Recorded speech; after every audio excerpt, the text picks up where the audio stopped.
हरे हरे। आप में से कई लोग पीछे खड़े हुए हैं, आगे आकर बैठ सकते हैं। जो लोग पीछे खड़े हैं,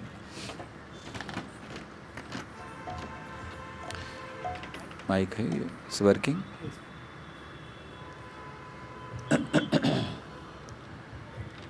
ओम अज्ञानतिमिरान्धस्य ज्ञानाञ्जनशलाकया चक्षुरुन्मिलितं येन तस्मै श्रीगुरवे नमः। श्रीचैतन्यमनोभीष्टं स्थापितं येन भूतले स्वयं रूपः कदा मह्यं ददाति स्वपदान्तिकम्। वन्देऽहं श्रीगुरौ श्रीयुतपदकमलं श्रीगुरून् वैष्णवांश्च श्रीरूपं साग्रजातं सहगणरघुनाथान्वितं तं सजीवं साद्वैतं सावधूतं परिजनसहितं कृष्णचैतन्यदेवं श्रीराधा कृष्णपादां सहगणललिता श्रीविशाखान्वितांश्च। हे कृष्ण करुणा सिंधु दीनबंधु जगतपते गोपेश गोपिका कांत राधा कांत नमस्तुते। तप्त कांचन गौरांगी राधे वृंदावनेश्वरी वृषभानुसुते देवी प्रणमामि हरिप्रिये। वाञ्छाकल्पतरुभ्यश्च कृपा सिन्धुभ्य एव च पतितानां पावनेभ्यो वैष्णवेभ्यो नमो नमः। नमो विष्णुपादाय कृष्णप्रेष्ठाय भूतले श्रीमते भक्तिवेदांत स्वामिनिति नामिने। धन्यवाद आप सबका आने के लिए। आप में से कल कितने लोग आए थे, हाथ ऊपर कीजिए जो सुन चुके हैं। ओके, क्योंकि ऐसा होता है जो एक बार सुनते हैं वो दोबारा नहीं आते सुनने के लिए, हर रोज़ नए लोग आते हैं। अगर आप लोग बहुत रुचि रखते हैं, इतने सारे लोग फिर से सुनने के लिए आए हैं। और आज हम सुनना चाहेंगे हिज ग्रेस बुद्धिमंता प्रभु से, जो नोएडा से आए हैं। तो काफ़ी वरिष्ठ भक्त हैं, नोएडा के कई वर्षों से वहाँ पर सेवा कर रहे हैं। वहाँ की जो मैनेजिंग कमेटी है उसके सदस्य हैं। और प्रभु जी भारत आने से पहले ऑस्ट्रेलिया में रहा करते थे और वहाँ पर कृष्ण भावनामृत से जुड़े ऑस्ट्रेलिया में, और काफ़ी वर्ष वहाँ सेवा करने के बाद फिर अब यहाँ नोएडा में भी कई वर्षों से सेवा कर रहे हैं। हमारे ऊपर विशेष कृपा उनकी है। हम जब यहाँ नहीं भी आए थे तब भी प्रभु जी के साथ बहुत अच्छा हमारा संबंध और संपर्क रहा। तो अभी विनती करेंगे कि थोड़ा सा वे कुछ बोलें और फिर उसके बाद कल की कथा को आगे जारी रखेंगे। और आप सबसे ये भी हमारी विनती है कि आज काफ़ी कार्यक्रम हैं। जैसे अभी इसके बाद ग्रेटर नोएडा वेस्ट से आए हुए छोटे छोटे कलाकार आपके सामने बहुत सुंदर प्रस्तुति करना चाहते हैं। आई थिंक तैयार हैं वे लोग, हाथ ऊपर कीजिए अगर ग्रेटर नोएडा वेस्ट से जो आए हैं तैयार हैं। Okay, oh very nice. तो वे लोग तैयार बैठे हैं और बहुत देर से तैयार बैठे हैं। बारिश के कारण थोड़ा मेकअप भी ख़राब हो गया है उनका, राइट? सो कोई बात नहीं। और तो इसीलिए थोड़े समय बाद वो होगा। और फिर उसके बाद जिस दिन का आज हम लोग को इंतज़ार था, जिस बड़े उत्सव का, तो वो कल है। वैसे गौरांग महाप्रभु का आविर्भाव प्रमुख उत्सव, लेकिन आज नौका विहार होगा भगवान का। श्री श्री राधा और कृष्ण नौका में विराजमान होंगे। आप में से कितने लोगों ने पॉन्ड देखा पीछे जो बना हुआ है? हाथ ऊपर कीजिए। अच्छा लगा आपको? इतना धीरे बोलेंगे तो पता नहीं चलेगा अच्छा लगा क्या। हरि बोल। यस, बहुत सुंदर सजावट इस वर्ष हुई है। पिछले वर्ष हम लोगों ने कोशिश की थी, इस वर्ष भगवान ने पूरा कर दिया उसे। तो नौका विहार होगा, नौका भी तैयार है, भगवान भी तैयार हैं। तो आप सबको उसमें भाग लेना है। और फिर उसके बाद प्रसादम तो है ही, प्रसाद लिए बिना आपको नहीं जाना चाहिए। बुद्धिमंता प्रभु बोल रहे थे कि मोस्ट वांटेड, तो जो ये वांटेड शब्द सुना हम घबरा गए। ये क्रिमिनल के लिए नहीं है। ये क्रिमिनल्स के लिए कहा जाता है, बड़ा मोस्ट वांटेड व्यक्ति है। और एक बात ये कह रहे थे कि वो कोई उदाहरण दे रहे थे किसी कपल का कि वे लोग इनकम्पैटिबल हैं और अभी विवाह नहीं हुआ फिर भी स्थिति चल रही है। तो हम सोच रहे थे कि इस जगत में हम लोग जितने लोग हैं सब इनकम्पैटिबल हैं, क्योंकि ये जगत क्या है, ये जगत है जहाँ कोई आनंद नहीं है, जहाँ कोई शाश्वतता नहीं है और ना ही ज्ञान है। जीव का स्वभाव है सत, चित और आनंद, और इस जगत का स्वभाव है असत, अचित और निरानंद। इसलिए इनकम्पैटिबल है, कोई कंपैटिबिलिटी नहीं है, और यही कारण है हमारे दुखों का। और यही हुआ, जैसे कल हम चर्चा कर रहे थे चैतन्य महाप्रभु के आने का कारण, क्यों आए चैतन्य महाप्रभु। आप में से कोई एक कारण बता सकते हैं? कल हमने 4 कारण दिए थे। जोर से कोई बोल सकते हैं? हाथ दिखाई दे रहा है लेकिन माइक वहाँ तक नहीं है, जोर से बोल दीजिए। प्रेम देने के लिए आए थे। थैंक यू वेरी मच, बहुत अच्छा। यहाँ से कोई? कलयुग के लोगों का उद्धार करने के लिए आए थे। और कोई कारण? हाँ जी, हाथ दिखाई दे रहा है लेकिन आवाज़ नहीं आएगी, बोल दीजिए, जोर से बोलिए। थोड़ा जोर से।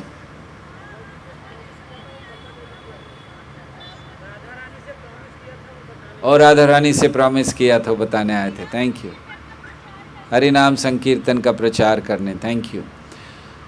तो जो इनकम्पैटिबिलिटी की बात कर रहे थे, नारद मुनि इस जगत में घूम रहे थे और फिर वे भगवान के पास गए और नारद मुनि बड़े दुखी थे। भगवान कभी नारद को दुखी देखे नहीं थे। तो नारद से पूछा उन्होंने, क्या बात है? तो नारद मुनि ने कहा कि पूरे पृथ्वी पर घूम आया, जगत में घूम आया, एक दुख का कारण है मेरे। मैंने देखा कि लोग ये बहुत ज़्यादा नशे में हैं। किस चीज़ के नशे में हैं? उन्हें अपने चीज़ों का, अपने ऐश्वर्यों का बहुत नशा है। जो चीज़ें उन्होंने आपकी कृपा से प्राप्त की हैं उसका नशा है। नारद मुनि ये भगवान को कह रहे हैं कि ये मेरा दुख है। और वे कहते हैं कि मैं बहुत जगह घूमा, लोगों के जीवन में कष्ट हैं, दुख है, लोग नशे में हैं, लोग सोच रहे हैं कि मैं खुश रह सकता हूँ, लेकिन बड़े दुख की बात है कहीं हरि नाम सुनने नहीं मिला मुझे। नारद मुनि कहते हैं कि मेरा क्या आनंद है? मेरा आनंद ये नहीं है कि मैं देखूं कि बहुत कुछ बड़ा बड़ा हो रहा है, एटम बम बन रहा है, बहुत बड़ी बड़ी बिल्डिंग बन रही हैं। मेरा आनंद है कि हरि नाम है या नहीं है। और नारद मुनि कह रहे हैं कि मुझे कहीं नहीं मिला। तो भगवान मुस्कुराए। भगवान ने नारद मुनि से कहा कि पूर्व काल में रुक्मिणी देवी ने एक बात कही थी मुझे। रुक्मिणी ने मुझे कहा था, श्री भगवान ये नारद मुनि को कह रहे हैं कि रुक्मिणी ने मुझे कहा था कि आपके जो भक्त होते हैं ना, रुक्मिणी देवी ने, क्योंकि वो स्वयं भक्त हैं, तो उन्होंने वर्णन किया भगवान से कि भक्त क्या होते हैं आपके। तो वो कहते हैं कि आपके जो भक्त होते हैं उनको कोई चीज़ और आकर्षित नहीं करती। जैसे भगवान ने भगवत गीता में कहा, बुद्धिमंता प्रभु बता रहे थे, सर्वधर्मान परित्यज्य मामेकम शरणम। भक्त जो होते हैं वो एक ही शरण लेते हैं। तो रुक्मिणी देवी कह रही हैं कि आपके भक्तों के लिए तो कोई चीज़ आकर्षित होती ही नहीं है। उनको इस जगत का कोई धन, कोई ऐश्वर्य, कोई संपत्ति कोई आकर्षित नहीं करती है। वे दिन नहीं देखते, रात नहीं देखते, उनके लिए केवल सतत आपका स्मरण है। देखिए, हम लोग अपने आप को भक्त कहते हैं, क्या स्मरण है हमारा? क्या हमारे मन में सतत कृष्ण है? क्या सदैव कृष्ण का स्मरण है? या अगर आपसे इंग्लिश भाषा में पूछे तो आर वी मिसिंग कृष्णा? हमारा बच्चा कहीं दूर चला जाता है, पढ़ने चला जाता है, हमको बहुत दुख होता है, वी मिस हिम, सोचते कब आएगा, खाया कि नहीं खाया, कहीं बीमार तो नहीं हो गया, फ़ोन कर कर पूछते रहते हैं। कृष्ण के लिए क्या आपने कभी सोचा कि इस समय कृष्ण क्या कर रहे होंगे वहाँ पर? क्या कृष्ण ने खाया होगा कि नहीं? जैसे यशोदा मैया जब कृष्ण चले जाते थे वन में तो वे सोचा करती थी क्या कहीं कांटा तो नहीं लग गया होगा, उसने वो ले गया था पोटली खाई कि नहीं खाई। तो ये हमारा स्मरण होना चाहिए। तो रुक्मिणी देवी कह रही हैं कि भक्त तो हैं वो न दिन देखते हैं न रात देखते हैं, वे सतत आपका स्मरण करते हैं। श्री चैतन्य महाप्रभु ने यही बात, जब वे महाप्रभु के रूप में आ गए, कीर्तन करने लगे, तो उन्होंने यही बात सिखलाई अपने भक्तों को जो रुक्मिणी देवी से सुनी थी। कीर्तन प्रारंभ किया उन्होंने नवद्वीप की गलियों में, बहुत सुंदर कीर्तन, और फिर दिन भर कीर्तन करते, शाम को सब अपने घर चले जाते। महाप्रभु ने एक दिन सबको बुलाया और कहा, हम लोग क्या कर रहे हैं? दिन भर भगवान का नाम लेते और उसके बाद रात को सो जाते हैं। तो इसीलिए उन्होंने कहा कि हमें रात को भी कीर्तन करना चाहिए। और उस समय से नवद्वीप में रात का कीर्तन प्रारंभ हुआ श्रीवास ठाकुर के आंगन में। श्री हरिवास रे हरि कीर्तन विधान, नृत्य आरंभिला प्रभु जगतेर प्राण। कीर्तन आरंभ किया उन्होंने। कहाँ आरंभ किया? श्रीवास ठाकुर के आंगन में। रात भर कीर्तन। और कैसा कीर्तन होता था, उस कीर्तन का वर्णन करना असंभव है। भावा विभोर ऐसा कीर्तन होता था। अचानक रो रहे हैं, आंखों में आंसू आ गए, हंस रहे हैं।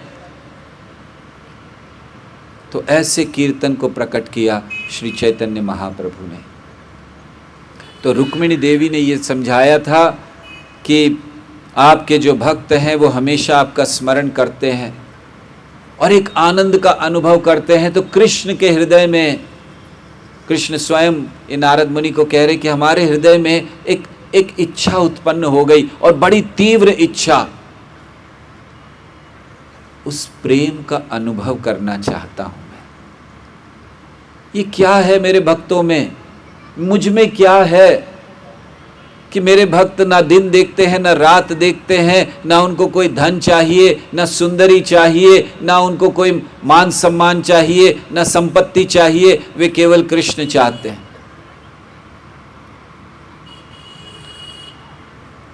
कृष्ण को पाने का आनंद इतना बड़ा है कि उसके सामने सारे आनंद छोटे हो जाते हैं। इसीलिए देखिए, लोग सब कुछ छोड़ देते हैं कृष्ण के लिए।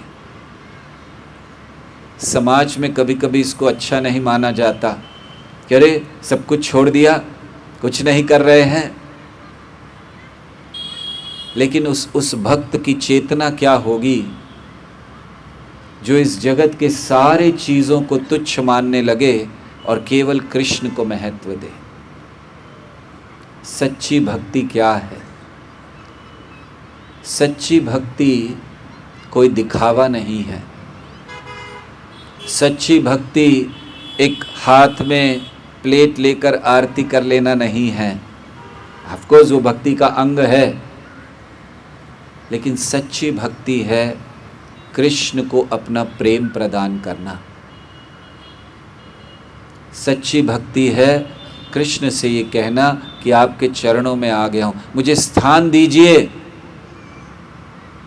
ये मत सोचिए कि हम अगर कृष्ण के समक्ष आ गए हैं तो कृष्ण स्वीकार करेंगे ही। प्रार्थना करनी चाहिए। हमने बहुत पहले एक भजन सुना था, बड़ा अच्छा लगा था, उसके शब्द बड़े अच्छे लगे थे। ये गर्व भरा मस्तक मेरा प्रभु चरण धूल तक झुकने दे, अहंकार विकार भरे मन को प्रभु नाम की माला जपने दे, ये गर्व भरा। बहुत सुंदर लगा था हमें ये शब्द, ये गर्व भरा मस्तक मेरा प्रभु चरण धूलि तक झुकने दे, अहंकार विकार भरे मन को निज नाम की माला जपने दे। ये जो कलयुग है इसमें हम भगवान का नाम तक नहीं ले पाते। ये सरल विधि कर दी महाप्रभु ने, लेकिन हम उस नाम को भी नहीं ले पाते। क्यों नहीं ले पाते हैं? ये कलयुग का प्रभाव है। जिस समय परीक्षित महाराज इस पृथ्वी पर राज्य कर रहे, पृथ्वी पर, पूरी पृथ्वी पर उनका राज्य था, कलयुग नहीं था, कलयुग प्रवेश करना चाहता था। परीक्षित महाराज ने अनुमति दी कलयुग को आने की, ये सोचकर कि कलयुग ही ऐसा समय है जहां केवल भगवान का नाम लेकर उनके धाम जाया जा सकता है, उनको प्राप्त किया जा सकता है। तो जब उन्होंने अनुमति दी तो बड़े प्रसन्न हो गए कि मैंने लोगों का उद्धार का मार्ग खोल दिया। लेकिन कलयुग भी मुस्कुराने लगा। कलयुग क्यों मुस्कुरा रहा था? कलयुग कह रहा था, मानो मन में कह रहा था कि परीक्षित महाराज, आप सोच रहे हैं कि इस कलयुग में उद्धार हो जाएगा जीवों का हरि नाम के द्वारा। अरे लेकिन अगर मैं हरि नाम करने दूंगा इनको, तब होगा ना उद्धार। और ये स्थिति है, नाम ले नहीं सकते, कैसे उद्धार होगा? तो इसीलिए अहंकार विकार भरे मन को निज नाम की माला जपने दे। और एक बड़ी सुंदर बात उस भजन में कही गई, अब याद ही आ गया है तो आपको सुना देते हैं। उसमें कहा गया कि आपके चरणों में आ गया हूं प्रभु, जैसा भी हूं खोटा या खरा, निर्दोष शरण में आ तो गया। जैसा भी हूं, पापी हूं, कामी हूं, अधर्मी हूं, जैसा भी हूं खोटा या खरा, निर्दोष शरण में आ तो गया। और फिर बहुत सुंदर बात कहते हैं, एक बार ये कह दे खाली जा, या प्रीत की रीत छलकने दे, ये गर्व भरा। कहते अब आ गया हूं, अब आप बोल दो खाली जाना, चले जाता हूं, कुछ नहीं मिलेगा। लेकिन भगवान ऐसा कर नहीं सकते हैं, उनको प्रेम प्रदान करना ही है।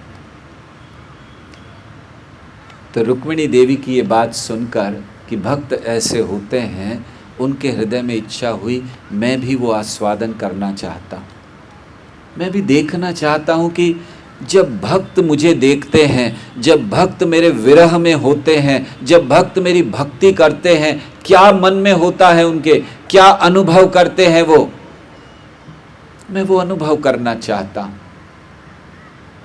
और जब वो ऐसा कह रहे थे, अभी नारद मुनि को समझा रहे थे कि रुक्मिणी देवी ने पूर्व काल में ऐसा कहा था, और कहते कहते जो कृष्ण थे वर्णन करते करते वो भाव विभोर हो गए, उस भाव में आ गए कि मैं भक्त हो गया हूं। और तुरंत उनका रूप बदल गया। उनका जो वर्ण था श्याम वर्ण, श्री कृष्ण का वर्ण श्याम है। श्याम वर्ण का अर्थ काला नहीं होता। ये तो फिल्म वालों ने वो गाना बना बना कर कृष्ण को काला कर दिया, राधा क्यों गोरी मैं क्यों काला। श्याम वर्ण क्या होता है? उपनिषदों में वर्णन किया गया है, जो सारे रंगों से मिलकर रंग बने उसे श्याम वर्ण कहते हैं। दूसरे शब्दों में जिनसे सारे रंग आते हैं वो श्याम वर्ण कहलाता है। और क्योंकि वो इस जगत का है नहीं, हम जान नहीं सकते, इसलिए थोड़ी तुलना दे देते हैं, घनश्याम बादल की तरह लगता है इत्यादि, लेकिन बहुत सुंदर वर्ण है वो। तो वो श्याम वर्ण के थे कृष्ण, और जब बोलने लगे, रुक्मिणी की बात कहने लगे, भक्तों की बात कहने लगे, तो उनका वर्ण बदल गया, रंग बदल गया और वे गोरे हो गए। गोरा अंग गौरांग। इसीलिए हम लोग क्या मना रहे हैं? गौर पूर्णिमा। यहां आप लोग देख रहे हैं श्री गौर पूर्णिमा। गौर मतलब गौरांग महाप्रभु, और वे प्रकट हुए थे आज के दिवस। चंद्रमा ऐसे ही था जैसे दिख रहा है इस समय। देखिए कितना सुंदर लग रहा है, हमें यहाँ से बहुत स्पष्ट दिख रहा है, आपको घूमना पड़ेगा लेकिन हमें बड़ा क्लियर दिख रहा। पूर्णिमा का दिवस था। तो जब नारद मुनि के सामने ऐसे वो प्रकट हुए, भाव विभोर नारद मुनि ने देखा, उस रूप को देखा। देखिए जब भगवान अपने आप को भक्त के भाव के रूप में प्रकट करते हैं, कई बार लोग प्रश्न करते हैं कि भगवान अलग अलग रूप क्यों लेते हैं, एक ही क्यों नहीं है? भगवान एक ही हैं, भगवान अलग अलग नहीं हैं, उनके रूप अलग अलग हैं, उनके नाम अलग अलग हैं। धर्म की सच्ची समझ ये है कि भगवान एक हैं और हम सब उनकी संतानें हैं। ये तो इस समय बना दिया गया है, ये मेरा भगवान, ये तुम्हारा भगवान, आओ दोनों झगड़ा करें। शास्त्र समझाता है भगवान एक ही है, क्योंकि भगवान की परिभाषा है असमोर्ध्व, उनके समान कोई नहीं है, उनके ऊपर कोई नहीं है। ऐसे भगवान के हम सब संतानें हैं, लेकिन उनके रूप अलग अलग हैं। क्यों है उनके अलग अलग रूप? उसका भी कारण है, उसका कारण बताया गया है। यद यद धिया तद अनुगाय। जितना जितना भगवान का रूप हो, भगवान के भक्तों का भाव होता है, तद तद वपु प्रणय से सद अनुग्रहाय। भगवान भक्तों के भाव के अनुसार रूप ले लेते हैं, और उस रूप को जब दर्शन करते हैं, जैसे नारद मुनि ने किया, भगवान का सुंदर रूप है, मोर पंख लगा हुआ है, भगवान का सुंदर मुख है, कमल जैसे उनके नयन, भगवान के वो दर्शन कर रहे हैं, भगवान के सुंदर रूप का भाव विभोर हो गए, आंखों में आंसू आ गए।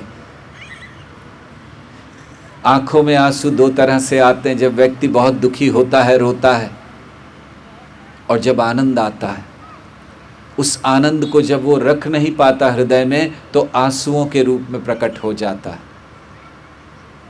और ऐसे आंसू निकले उस समय नारद मुनि के।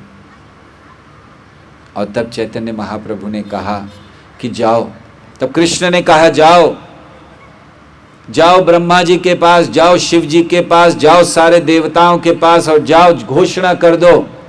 क्या घोषणा करना है?